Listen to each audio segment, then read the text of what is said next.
くモナティアム劇場で公演が始まります。普通の舞台ではありません。彗星のごとく現れた新人ブランセが主演を務めます。多くのファンが彼女の演技に心を奪われました。それでは彼女のインタビューをご覧ください。新人俳優ブランセの演技は素晴らしいです。冷静なエレナ様の雰囲気にそっくり、分身そのものです。ただそこはかとなく漂う悲しさはまるで。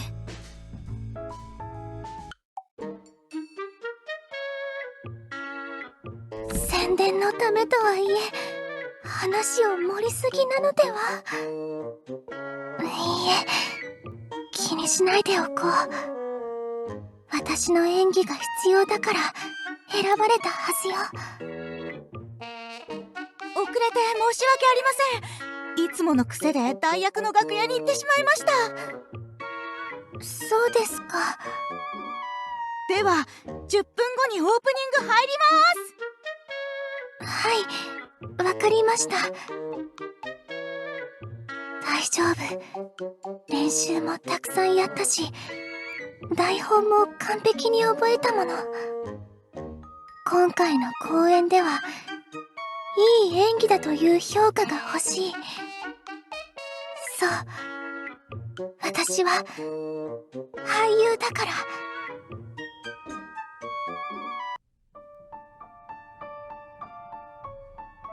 私には夢があった。叶えられなかった願い。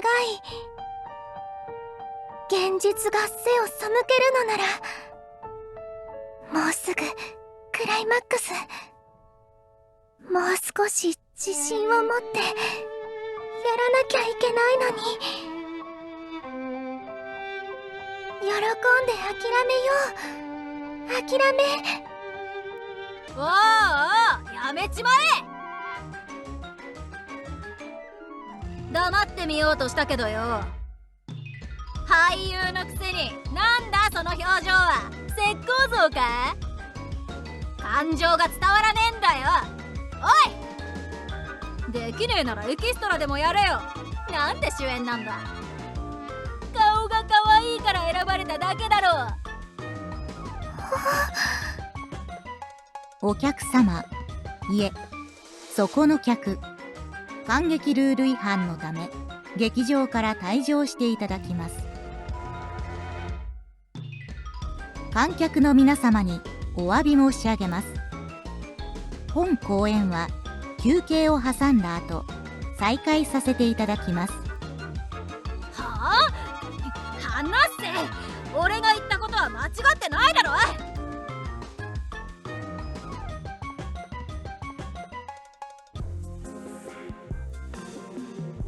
もしかするとあの観客の言う通りかも。ネガティブに考えてはいけない。自分までそう思うと私の演技を好きになってくれた人たちに失礼だもの。ブランセ様？はい、再開ですか？いいえ、さっきの騒ぎで返金騒動が起きてしまいましてね。公演はこのまま終了することに。観客が一人でも残っているのなら続けたいです。それがあんな雰囲気になったせいか、古代広告に騙されたって一人残らず退場してしまって。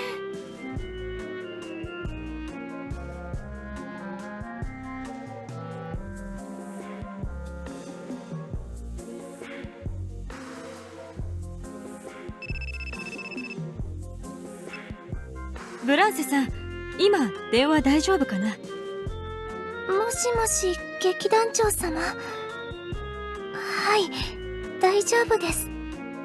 うちの劇団での主演降板してもらうことになりそうだ。まだ公演中なのに主演から降板ってどういうことですか？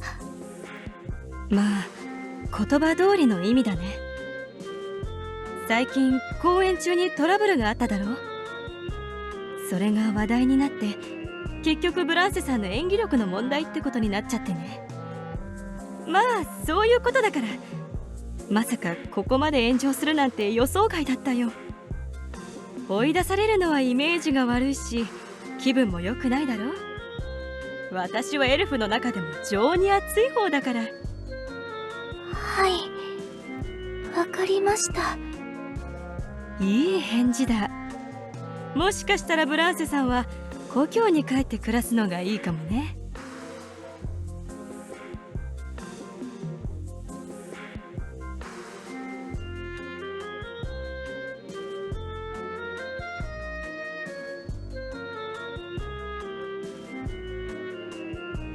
今モナティアムを離れれば二度と戻ることはないでしょう。夢を見ていたと思えばいい。自分は大きすぎる夢を見ていたと。精霊の山に帰れば二度と同じ夢を見ることはできないけれど。皆さん注目、間もなく公演が始まります。ちょっと足を止めて私の公演を見てみませんか？憂鬱な気分を吹き飛ばし愉快な気分にさせてくれる公演ですよ。市街地での路上公演は今まで見たことなかったけど、よりによってこんな時に見かけるなんて皮肉ね。これ以上演技に関わる物事には近づかないことにしたけれど、公演見ていこうかな。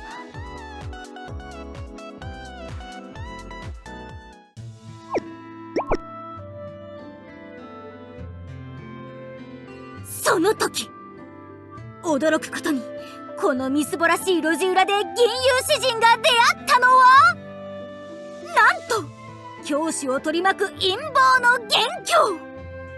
とてつもない執着を持つ無機質な口調の妖精と、同族の中で最も長く生き残ってきたいたずら好きの幽霊だったのです。面白い。悩みを忘れて無我夢中で見てしまう。素晴らしい声ね。力強い発声に自信がにじみ出ているわ。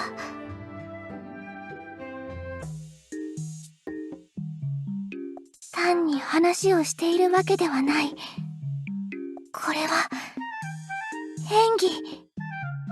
ジェスチャー、動作、すべて心の内から湧き上がる素晴らしい演技ね。そして決定的に私とは違う何かがある。この公園には私にはない何かがある。感情、アピール、私にはない何かが。うわ、古典だね。なんでこんなの見てるの？市街地には映画館ももっと大きな劇場もあるじゃん。あの獣人には何か特別なものでもあるの？あまりそういうことを言うものじゃない。あれは本物だよ。最初は誰も見向きもしない講演者だったけど、あの獣人はいつもこの場所で講演をするんだよね。2時間ずっとあの調子でずうずうしく自分の話をずーっと喋ってるんだ。聞いていたら面白くなってくるんだ。地道にファンも増やしているみたいだよ。観客がいなくても最後まで公演を続けるなんてきっと辛かったはず。それは私が誰よりも知っていること。失望、挫折感、揺らぐ意志。あの苦しみを克服するなんてどれほど強い心を持っているのだろう。あの人に比べれば私なんてそもそも夢を見る資格すらなかったのかも。起点を聞かせ逃げ延びた銀融詩人に待っている結末はいかに。妖精にとらわれコレクションの一部になるのか、それとも幽霊にとらわれ悪夢の一部になるのだろうか。気になる方はぜひ次回の公演にお越しください。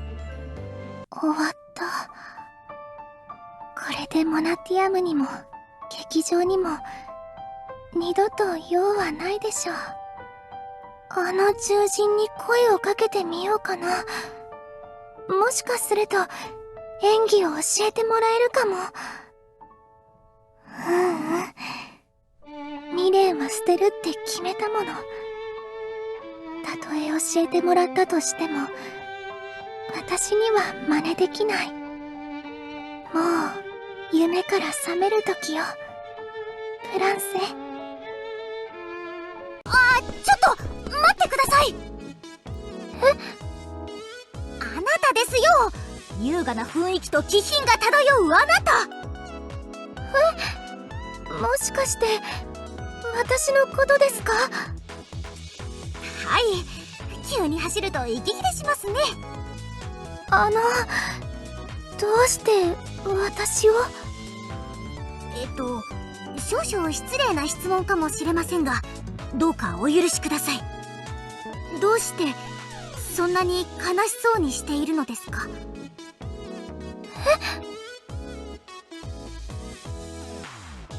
私は公演をするとき観客の一人一人を見ます。だけど大勢の観客の中であなただけが全く表情を変えず氷のようでした。たった一人とはいえ全ての観客に楽しんでもらえなかったことは私にとって重大な問題なのです。どこが面白くなかったか率直な感想をお聞かせいただけませんか？わかりました。ただしその代わり先に質問してもよろしいでしょうか？ええ、もちろん何でも聞いてください。モナティアムで公演をされた時、最初は観客がほとんどいなかったと聞きました。その状況でどうして公演を続けられたのですか？そうですね、思い出しましたよ。確かに最初は観客がほとんどいませんでしたね。だけどどうして公演を続けられたのかだなんて質問の意味がよくわかりません。誰にも気づいてもらえないのにどうして続けたのですか？それは公演そのものが楽しかったからです。もちろん観客に楽しんでもらうことも大事ですが、自分が楽しくできなければ公演をする意味があるでしょうか？自分が恥ずかしくなった。たった一度の失敗で全てを諦めようとしていたなんて。こんなにも楽しく公演している人もいるというのに自分が情けない。どうしましたか？顔色がよくありませんが。よろしければ私に演技を教えていただけませんか？演技を？私がですか？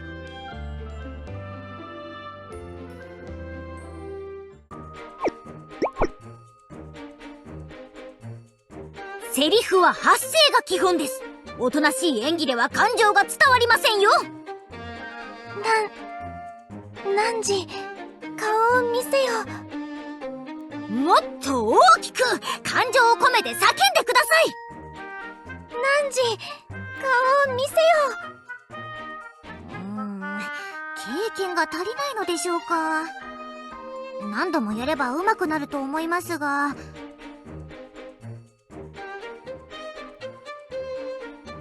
表情をもっと自由に変えてみてください。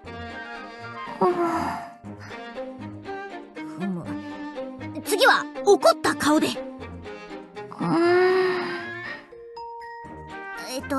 もう少し顔を歪めることはできませんか？こんな感じでしょうか。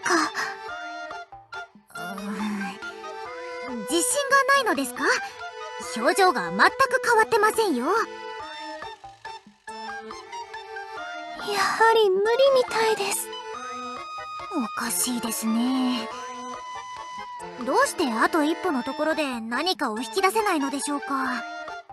ブランセさん、演技を始めたきっかけは何ですか？それは話したくありません。まあまあ、恥ずかしがることはありませんよ。私にだって恥ずかしい過去の一つや二つありますから。せっかく教えることになったんですから、何でもいいので聞かせてください。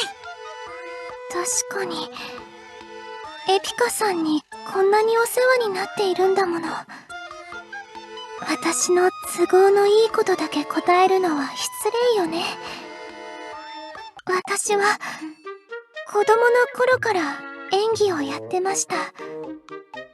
なるほど、子役出身なのですか？いえ、そういうわけでは。常に友達の前で悲しそうな演技をしていました。子供の頃は周りからの関心が嬉しかったんです。悲しくて哀れなふりをするとみんなが私に気を使ってくれましたから。だけどそれが演技だというのが知れ渡ると、みんなが私を無視し始めました。子供の時にやったことなのに皆さんひどいですね。でも問題は、それ以来自分の感情が何なのか忘れてしまったということです。どういうことですか？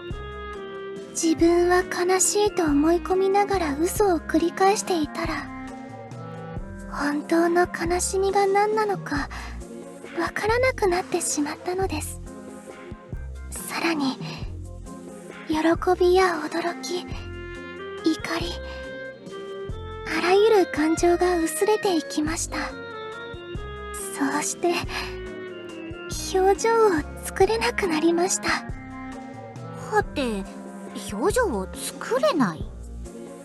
そしてふと、この白紙のような感情をうまく活用できるかもしれないという考えが頭をよぎりました。子供の頃、偶然放浪劇団の演劇を見てそう思ったのです。そうやって演技を始めたのですね。はい。例のエルフの劇場の主演にはどういった経緯で起用されたのですか？表情なしで演技できた悲しい独白パートのデモテープを送りました。それを見た劇団長が主演になれる俳優だと勘違いしたみたいです。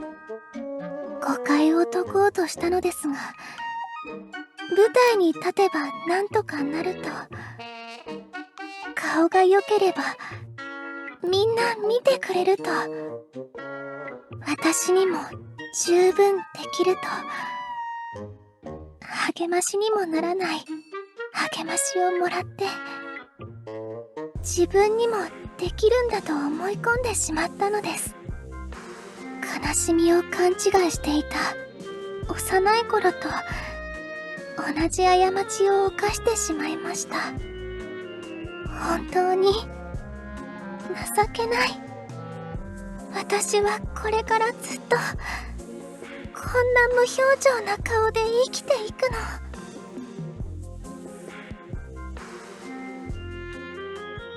私は演技をしたかっただけなのに。ブランセさん、今泣いていますよ。涙を流しているではないですか。泣いている？本当に私が？あなたは悲しみを勘違いしたわけでも感情を失ったわけでもありません。悲しみの中に閉じ込められていただけです。その状態に慣れすぎて他のことを試そうなんて思わなかったのでしょう。これからは私が他の感情にもなれる方法を教えて差し上げます。私にできるでしょうか？あなたの心の奥に眠っている感情を呼び覚ませばいいのです。感情のない生き物なんていません。悲しみがあるのなら喜びもどこかに隠れているはずです。さあ行きますよ。この銀融詩人エピカが最後まで責任を持ってあなたの手助けをします。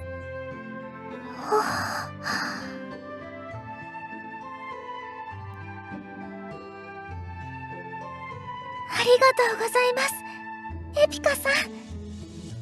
ほほう、そう、その調子です。はい。今笑っているではありませんか。どんどんその笑顔を大きくしてください。世界の幸せをすべて手に入れたかのように心から笑ってみるのです。こんな感じでしょうか？申し訳ありません。少し焦ってしまったようです。もっとゆっくりとご自分の感情を呼び覚ましていきましょう。はい。そしてあなたをバカにした者たちに思い知らせてやるのです。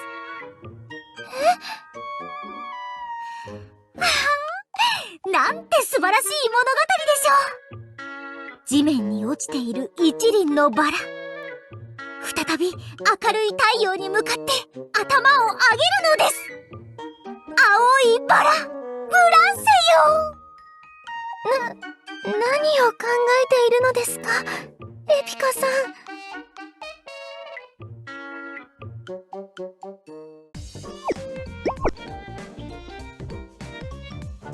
ここはモナティアム劇場、モナティアムゴッドタレントオーディションの会場。会場はすでに熱気に包まれていますが、それも当然のことです。オーディションはモナティアム全域で生中継され、優勝者はドラマの主演に抜擢されるのですから、まずは審査員をご紹介します。モナティアムの同盟である妖精王国からのご来賓です。ご紹介します。妖精の女王、エラー、フイッチ。こんにちは。女王様の保護、いえ、代理人のネルです。検出フィルター、エラー。オリジナルはどこにいますか？気にしないでください。女王様にあちこち口を挟ませると面倒なことになり、後始末が大変になりますので。絵日記だって何冊も溜まっているのですよ。絵日記とオーディション、どちらが大事だと思っているのですか？オーディションの方でしょう。もういいだろう。どっちにしても実験者はこいつだし、女王なんてどうだっていいんだ。さっさと進めろ。続きまして、モナティアム市民代表のエレナ様です。他人を評価するのは気分がいいね。いつも新鮮でゾクゾクするよ。最後に、劇場の投資家代表のメロナ様です。いい感じの俳優さんが見つかるといいですね。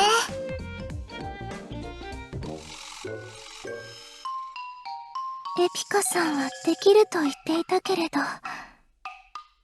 まだ自信がない。いきなり公開オーディションを受けるなんて、すごく緊張する。もし誰かに気づかれたら、これをつけて出れば。緊張しているところを見ると、さては初心者だな。私は全くの初心者ではありませんが。仮面に頼るコンセプトか。演技オーディションに仮面だなんて。自信のなさの表れだな。あ、これはそうですね。まだ自信がないみたいです。なら初心者よ、我を見て学んでもよいぞ。このエイリアスの黒き閃光、金のためなら演技であろうとも。そこのカラコンを片方だけなくした人？我のことか？何のようだ？もしかしてそれ銃じゃないですか？そうだぞ、我が半身とも言えるものだ。市長様のいる劇場に銃を持ち込むなんて、頭が。コード1865、コード1865。指導者襲撃テロ発生、即座に制圧せよ。なんだそなた何者だ？痛いじゃないか、離せ。うるさい。お前はモナティアム保安法違反で取り調べを受けてもらう。小道具で持ってきただけなので見逃してもらえませんか？却下だ。テロリストとは交渉しない。即座に連行する。いつも我ばっか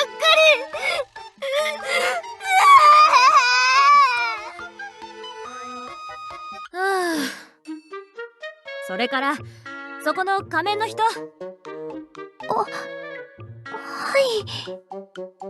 仮面に危険な機能はついていませんよね。口に火炎放射器がついてるとか。ごく普通の仮面ですよ。わかりました。ではメモをお配りします。最初の課題はメモに書いてある文章に沿って自己紹介することです。はい、どうぞ。はい、ありがとうございます。このメモにオーディションの予選通過がかかっているのね。再び手に入れたチャンス。1位は無理でもせめてエピカさんをがっかりさせないようにしなきゃ。さてメモの内容は、明るく陽気に。私とは真逆の雰囲気じゃない。これだと感情表現に乏しい私の弱点が。メモの確認が終わった人は参加番号順で列に並んでください。慌ててはダメ。落ち着いて演じれば通過できるはずよ。私の前にはまだ 2,3 人いるから、緊張をほぐしてから入ろう。深呼吸をすれば落ち着くかな。次は仮面の人、舞台へどうぞ。もう時間が経つのが早すぎる。はい、わかりました。ここに行けばいいのかな。仮面をかぶると視界が狭くなって。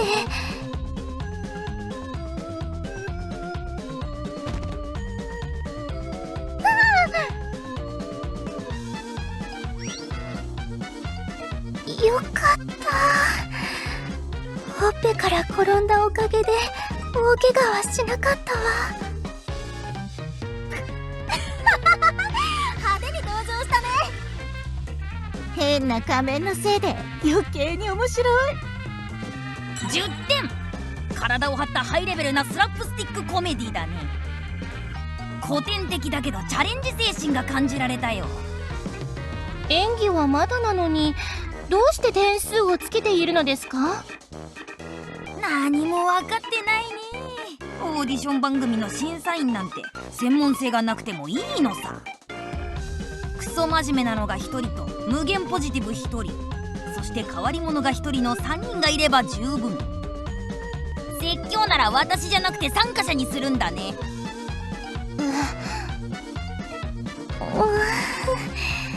いたた。客たちが笑っている。私のことが面白いって。私が面白い？みんなが私を見て笑っている。ひょっとしてこの状況をうまく利用すれば。かなり派手に転びましたね。大丈夫でしょうか？こんな嘲笑に満ちた雰囲気で萎縮しないといいのですが、やはり私が焦りすぎたのでしょうか。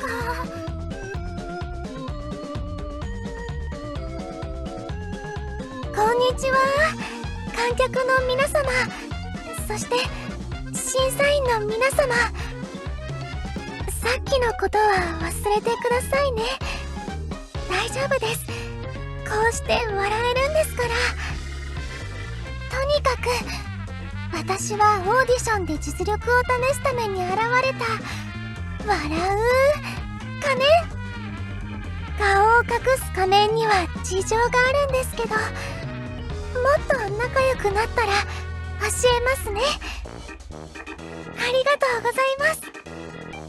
観客に映る自分の姿を気にしないで演じるのは初めて。反応とは関係なく楽しめる演技だった。おお、素晴らしいアイスブレイクだったよ。あのミスで雰囲気の転換を狙ったのだとしたら、プロの犯行では？まさか仮面をつけた有名俳優とか？私が見たところ、あれはどう見てもミスでしたが、まあそれなりにうまく乗り越えたと思います。私からは5点差し上げます。どうだ、このエレナ様の洞察力。私の点数は変更なしでいこう。笑う仮面様の演じる姿にメロンの甘さが感じられましたね。ちなみにエイリアスメロンの糖度は今のシーズンが一番高いんですよ。予選を通過できるよう5点差し上げます。まずまずの点数ですね。復帰したてでこの点数なら、ブランセさんは私が思っている以上に才能あふれる俳優なのかもしれません。もう少し頑張ってください、ブランセさん。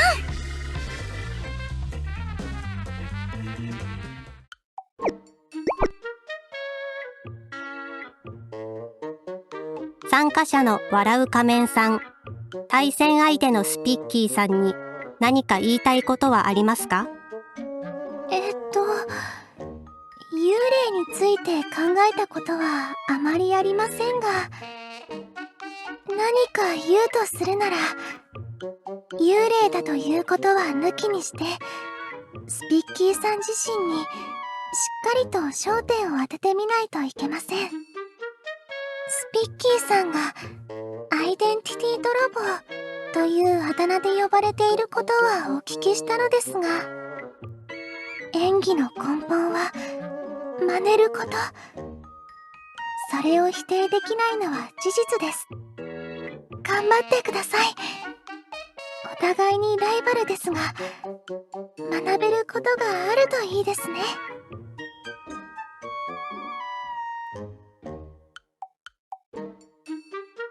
終わったみたいですね。インタビューはどうでしたか？普通の質問だったので無難に答えておきました。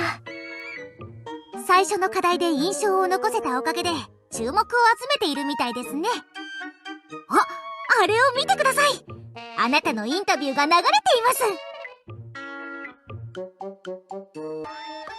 す。スピッキーさんに一言お願いします。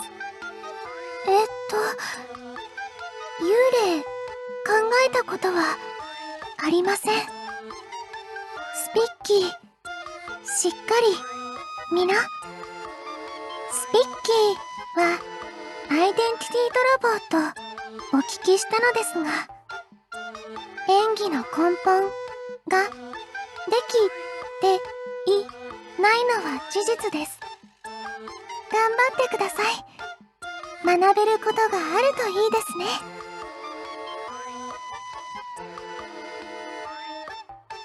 ブランセさんがこんなに自信満々だなんて驚きましたよ。違います。私はあんなこと言ってませんよ。ふむ、噂に聞く悪意のある編集でしょうか。なかなか挑発的ですね。あんな風に話すつもりはなかったのに、誤解されないか心配です。いずれ弁明するチャンスが来るでしょう。まずは最善を尽くして立ち向かうことです。はい、そうですね。次の参加者は舞台裏で準備をお願いします。さあ行ってください。応援していますよ。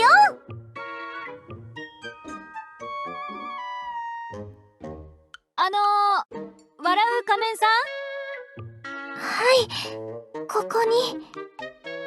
ん、それからスピッキーさん、スピッキーはここですよ。お二人とも確認できましたので、合図をしたら舞台へどうぞ。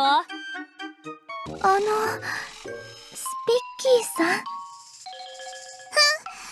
意地悪なライバルとは話しません。インタビューは事実とはちょっと、いえ、かなり違います。誤解してほしくなくて。スピッキーは意地悪さんの言い訳は聞きたくないですよ。スピッキーがどれほど演技の上手い幽霊なのか、よく見ててください。完全に嫌われちゃったようね。お二人とも舞台へどうぞ。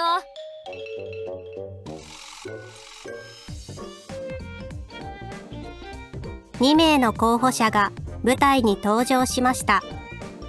笑う仮面、そしてアイデンティティ泥棒スピッキーの対決。今回の対決は1対1の自由演技です。それぞれの得意な演技を披露します。生放送を見ている市民と審査員の点数を合算して評価します。エレナさん、先に演技を見たい候補者はいますか？もちろん仮面をつけた変わり者からだね。少しでも退屈だとチャンネルを変えられちゃうんだ。視聴者は厳しいからね。ではまず笑う仮面さんからどうぞ。はい、私は敵の捕虜になった指導者を演じてみたいと思います。モナティアムの劇場でも公演していた作品だと聞いています。すでに習得済みの演技をしよう。悲劇の主人公、これなら十分にできるはず。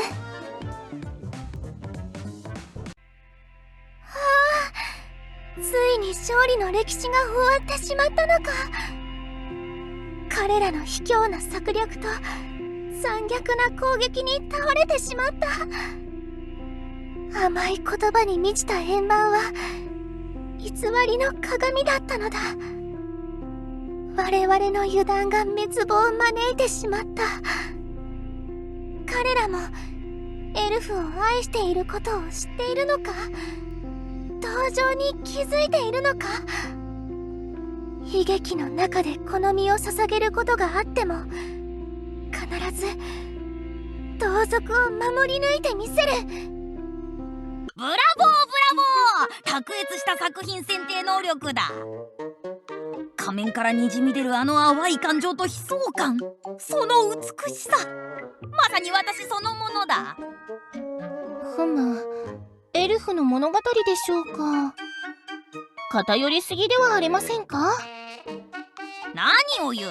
物語は主観的だからこそ面白いんだろ。メルナさんのご意見はいかがですか？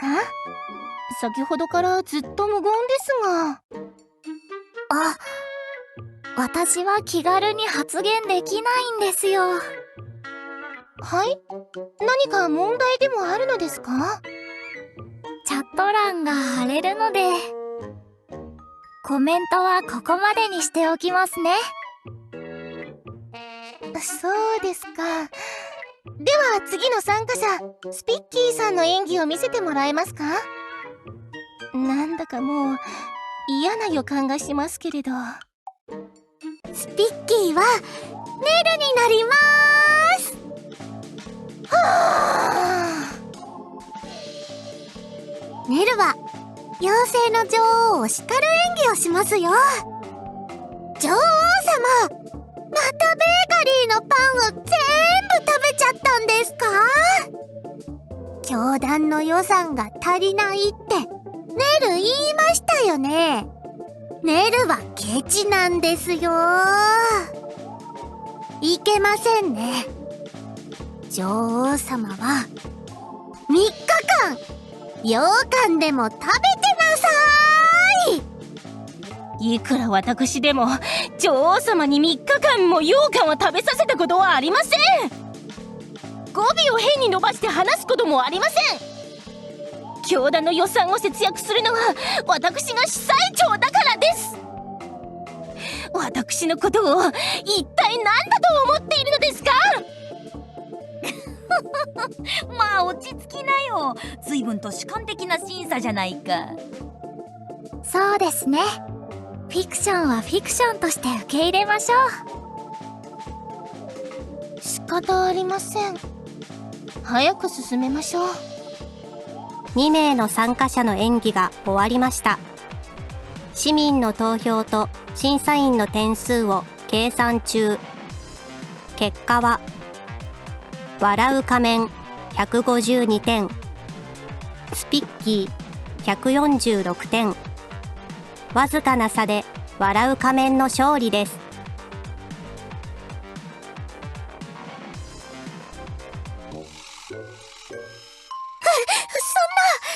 意地悪さんがスピッキーに勝つなんておかしいですよ。スピッキーさん、ちょっと待ってください。何ですか？スピッキーをバカにするつもりですか？違います。インタビューは編集されていて誤解を与える内容でした。でも気分を悪くされたのなら謝りたくて。言葉だけなら何度でも言えます。スピッキーはバカじゃないですから。本当なんです。謝る時くらいは外さないと。仮面を外した。それってよっぽどのことだってレスピーが言ってたのに。私はスピッキーさんと素晴らしい対決ができたと思っています。点数もわずかな差でしたし。いいですよ。スピッキーが特別に許してあげます。ところで、なんで仮面をつけているんですか？可愛い精霊だということを明かせば、加点も期待できましたよね。演技も上手なのに、どうしてそんなものをつけてるんです？それは。スピッキーに勝ったんですから、仮面なんか外して、本気でやってくださいね。他のバカに負けたら、スピッキーは赤っ恥をかくことになりますから。わかりましたか？全力を尽くすんですよ。俳優なら、表情でも演技しないとです。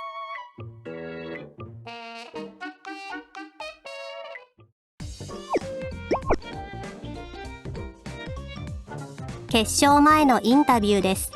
一言お願いします。つまりオイラが優勝すれば革命を起こせるってわけだ。主演俳優になって腐敗したモナティアムの社会を思いっきりぶち壊してやるぜ。少し気性の荒い人だけど、ここまで上がってこれたのなら実力者のはず。指導者への不満を検出。発言にはお気をつけください。はいはい、でも事実だぞ。モナティアムはもうオワコンだとオイラは思うんだ。実力者なんだよね。いえ、あの厄介者がどうしてこんなところに？要注意市民に指定して特別管理するよう通達したはずだが。おい、ストリートロッカー、君は歌手だろ。公演会場を間違えてるぞ。はっ、やれやれだぜ。柔軟な思考ができないみたいだな。おいらは万能エンターテイナーだ。ジェネラリストでありスペシャリストなんだぜ。正々堂々と勝負して決勝まで来たんだぞ。まさかここで降ろすのか？頭が痛くなってきた。もういい、さっさと進めよう。ついに優勝者を決める決勝戦。果たして勝者は誰か。謎に包まれた笑う仮面か、それとも要注意市民のストリートエンターテイナーフェスタか。2名はミッションをランダムで引いて競い合うことになります。ミッションをランダムに？ふむふむ、ランダムミッションか。粋な計らいじゃん。まず笑う仮面さんのミッションは、得意な作品が出ますように。理想の終焉です。なぜ？理想の終焉は私の最後の公演の演目じゃない。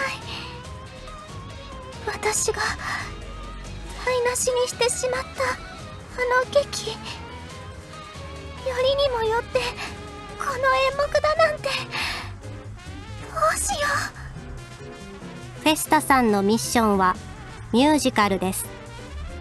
よっしゃ、ついてるぜ。おいらは自分だけの歴史を紡いでやる。オリジナル曲で行くぞ。入力エラー。曲名を教えていただく必要があります。宣戦布告って曲名だ。承知しました。2名の参加者のミッションが確定しましたので始めます。まずは笑う仮面さんの理想の終焉です。誤解から生じた葛藤、エルフと妖精と獣人、そして人間、犠牲になる内容だと記録情報にあります。見覚えのある設定ですね。まるで私が経験したことのような。少々異なる部分があるようですが、モナティアムにはこういう演劇しかないのですか？異なるも何も、これは脚色ってやつだよ。我々の町は徹底的に計画された政策に基づいて運営されているからな。その名も 3S 政策。スクリーン、スポーツ、市長、エレナ。モナティアムの大衆文化はこの政策に基づいて動くべきなんだ。なるほど。そんな政策があったなんて初耳ですね。ところでその政策に音楽やメロンはないんですか？それはまあわかるだろ。私はモナティアム劇団株の 41% を保有していますけど、急に 10% くらい追加で買い取りたくなりました。確か市長様も株の持ち分が結構ありましたよね。それは審査が終わってからだ。審査が終わってから話そうな。もう演技を始めないと。これが最後。ここで勝てば優勝なのに、まさか自信のない演目で演技をすることになるなんて。私には夢があった。もう失敗したくない。叶えられなかった願い。私を信じてくれたエピカさんの期待に応えたい。現実が背を向けるのなら演技がしたい。自分の夢を叶えたいの。この悲劇的な雰囲気、理想を追い求めるも諦める主人公、これだよ。意外ですね。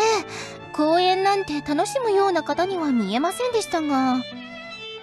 イメージと違ったか？いいところはこの後なんだ。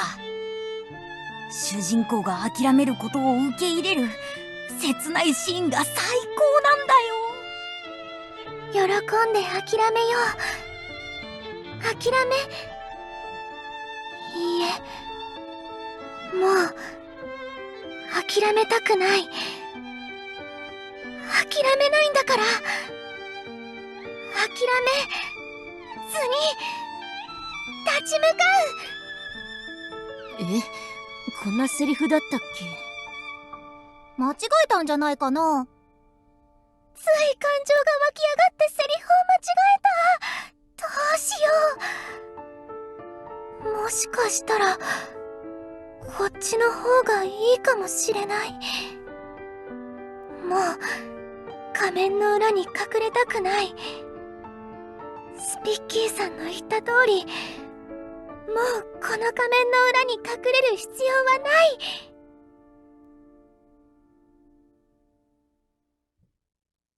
笑う仮面が仮面を投げ捨てたよ。それが困難なことは分かっています。だけど自分をごまかすことはできない。みんなに認められなくても私は自分を信じる。あれ、即興劇なの？決意に満ちた声のおかげで悲しくも壮大に感じるね。待って、あの俳優どこかで見たことあるような。弱い心を捨て、今こそ立ち上がる時。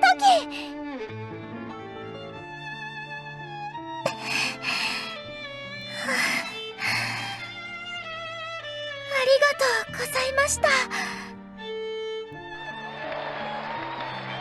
初めてみんなの前で自分の感情を出すことができた。伝えることができた。緊張したけどやり遂げられたみたい。この拍手は認められたのかな。笑う仮面の情熱的な舞台でした。次の参加者、フェスタは一体どんなパフォーマンスを見せてくれるのでしょうか。なかなかやるじゃん。おいらも本気でやらせてもらうぜ。そういえば2番目の参加者もいましたね。一応見てみるか？おいらの名前は2番目の参加者じゃないぞ。どうぞ、2番目の参加者の宣戦布告です。統制抑圧ばかりの小さな町で自由を歌うアーティスト、ワンワン。耳が裂けそう。正直フェスタの歌は意味がわからないよ。いつもの公演でやる曲と何が違うの？まさに不条理への宣戦布告。イエイ！終わったぞ。拍手してもいいんだぜ。あれ？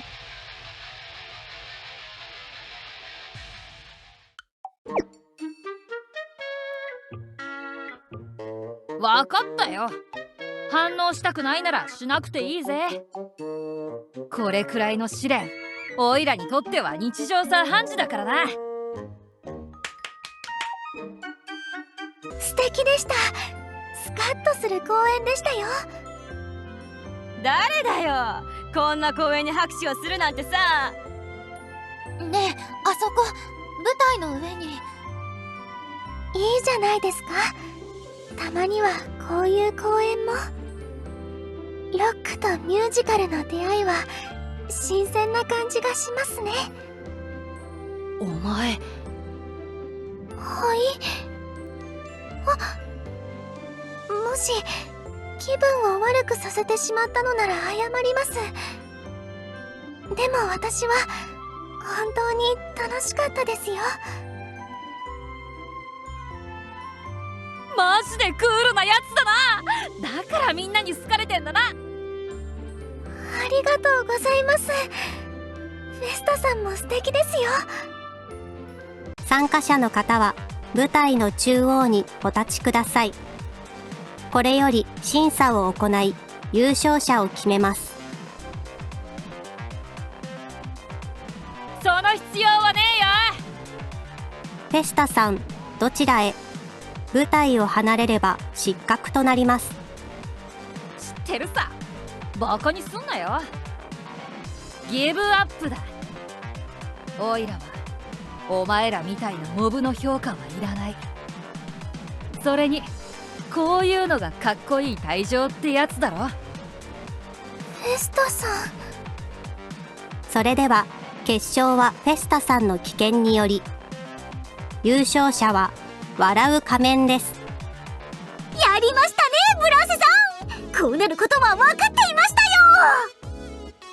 本当に優勝したんだ。エピカさんの言う通り、私にも才能があったのかな。優勝者笑う仮面には、ブランセ。はい、私の名前はブランセです。ブランセ。参加者の名前を再登録します。登録完了。ブランセさんにはトロフィーとともに優勝商品としてモナティアムドラマ救世主エレナの主演契約が結ばれます。審査員の皆様のコメントと優勝した感想をお願いします。たまたま審査員をやることになったのですが、ブランセさんの演技のおかげで楽しく審査することができました。最高だ。まさか精霊だったなんて夢にも思わなかったよ。これはいい。視聴率爆上げは間違いない。実は事務所を立ち上げようと思っているのですが、興味はありませんか？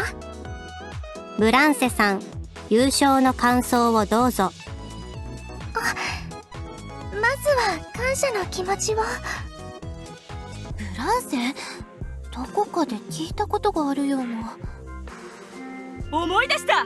古代広告してた劇団の俳優だな。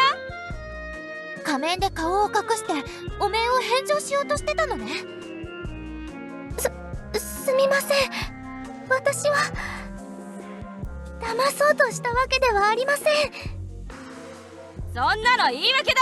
ずうずうしすぎるぞ。途中で代役と入れ替えたんじゃないの？このオーディションで認めてもらったと思ったのに、認められたのはブランセじゃなくて笑う仮面だったの。諦めなかったけど何も変えられなかったっていうの。そろそろ本当に夢から覚める時かもしれませんね。ブランセ。みんな失礼ですよ。そんなこと言うのは見過ごせませんね。ブランセ様は頑張ったってスピッキーは思うんですよ。そもそもスピッキーに勝ったのにうまくないわけないでしょ。なんだ。はっ、チビの幽霊でも分かることすら分からないとはバカな観客だぜ。エルフは能力主義だって聞いたけど全部嘘だったのか？実力で証明したんだから黙って拍手しろよな。私からも言わせてください。ブラーセさんが例の芝居を失敗したことがあるのは事実です。私は自分の弱さを克服しようとするブラーセさんを見守ってきました。皆さんもブラーセさんの努力と演技力をちゃんと見たのではないですか？たった一度の失敗で情熱にあふれる俳優を見捨てるのはあんまりです。スピッキーさん、フェスタさん、ピカさん。私は彼女の事情を知らないので、率直な意見を申し上げることができます。ブランセさんの演技は素晴らしかったです。優勝する資格は十分にあると思います。私もネルさんの意見に同意します。ちなみにこれは個人の見解であり、メロコーポレーション全体の見解ではありません。まあ、確かに今回の演技は良かったね。いや、私はそういうことがあったって事実を言っただけだ。今は不満なんてないぞ。全員静かに。審査員でありエルフの代表として一言言わせてもらおう。要注意市民の能力主義発言はけしからんが案外鋭い指摘だ。モナティアムでは実績が全てをカバーする。私はこのブランセというものに自分のドラマの主演を任せるつもりだ。容姿も演技力も私そっくりだろ。私が使うって決めたら使うんだ。皆様、ありがとうございます。ところで、どうしたのですか？もう終わりましたよ。こういう時はどのような表情をすればいいのでしょうか。笑えばいいと思いますよ。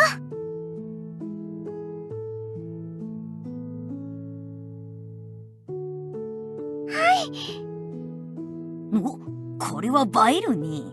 写真を撮っておくんだ。L チューブのサムネに使えるぞ。私、諦めないでよかったと思う。これで自信を取り戻せましたよね。本当によかったです、ブランセさん。スピッキーを倒した精霊ですからね。当然ですよ。こういうのっていいよな。気分がいいから今日だけはクールに市長のことを認めてやるぜ。皆さん、ありがとうございます。すべて皆さんのおかげです。